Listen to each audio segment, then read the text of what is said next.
I've heard a lot of very incorrect stuff when it comes to the law and the Constitution here. The job of the president is to protect our borders. That's one of the jobs of the president. It's actually written, to protect our borders. And did you know we actually have it in our Constitution, the state Constitution, that part of the job of the governor is to protect against foreign enemies. It says that in our Constitution. So what you got to do is you got to actually read the Constitution. The president's supposed to protect the national borders, and the governor is supposed to protect us from foreign invasion and enemies. That's what it says. So now we have a Venezuelan drug cartel that's moved into our state, and it's defended by the governor. It's defended by elected officials. I'm just going to pull you back to 58. And so this amendment will address the fact that our governor is defending this. We're letting foreign invaders come to our state. They got to get through a lot of other places to get to our state. They come to our state, and this is actually the job of the president and the governor to stop this. So when our governor does not and actually defends it, our attorney general does not and actually defends it, then we're trying to, our side of the aisle, we're trying to save the lives of the people from drug cartels. We're trying to defend them from drug cartels. And so that's being fought against by elected officials in this state. And then the police departments are told to stand down, that there was actually nothing happening. Then why were they told to stand down? So this amendment actually will say, when the president, who's doing what the Constitution says is his job, we're not triggering the president. This is a political speech to take you off of the actual bill and the actual wording and the actual information. This is political speech that's not actually true according to the bill.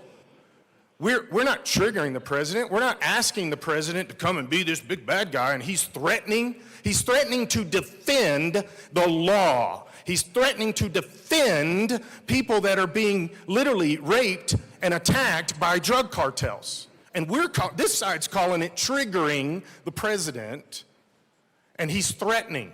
He's threatening to obey the law. We haven't been doing that for a long time in Colorado. And he's threatening to actually obey the law. I've been waiting for this moment. I've been waiting for this moment for a long time because we've been in this bubble where we pass unconstitutional laws. We don't care about the rule of law. We will put down the citizens and raise up drug cartels. And I've been begging the federal government, we need your help because our state has been taken over.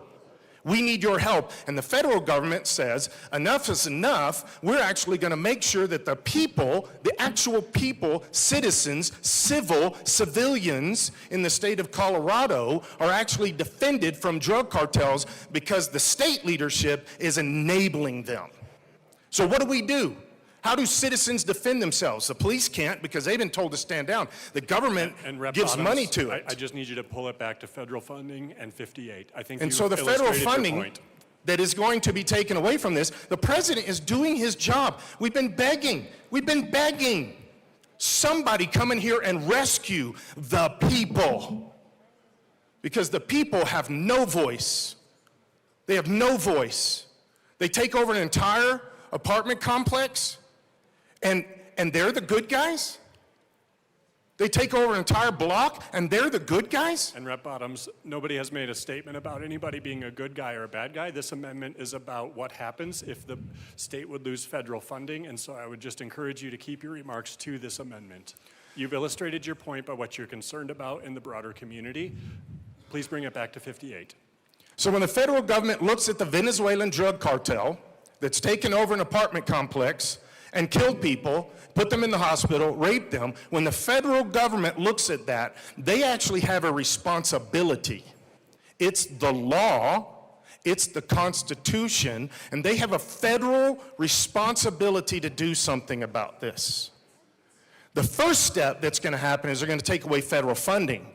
About the last week of May, first week of June, we'll see, they're going to take the next step, and that's what I'm looking for. They're going to come clean house. And that's what should have happened a long time ago by our state. But they're going to take federal funding to try to get our attention and try to get somebody to actually obey the law and put the bad guys in jail and kick the bad guys out. That's the law. But we don't do that here in Colorado. So this federal funding is going to be taken away. Guys, that's only step one. That's only step one. But keep poking the bear. Keep poking the bear, and you're going to get step two. And that's when it's going to be bad. But I'm actually in favor of step two. We'll see what happens. But federal funding is going to get taken away. We can beg and beg, but it's going to get taken away. But I'm telling you, we're getting to a point. Well, we're already to the point in Colorado where enough is enough from the people. Enough is enough. It was just asked a couple days ago on a federal press conference, are you willing to move into that neighborhood? Live beside MS-13 gang members? Are you allowed? Are you okay with that? No, you're not. Somebody else can, but then, oh no, don't take our federal funding away.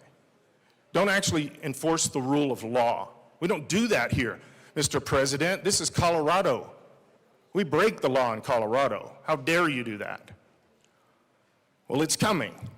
The people have already said enough is enough, and now the federal government, because our people are being persecuted, our people are being killed, our people are being raped, the federal government says, well, Colorado, if you're not going to fix this, we will still defend the people of the United States, and they happen to be in Colorado, and so we're going to step in. Because not only is enough for the people of Colorado, enough is enough for the federal government, and this is the job. No matter what they're saying about the Constitution, this is the job of the president. It's in print, and he's doing it, and he's supposed to do it. We got to reclaim Colorado.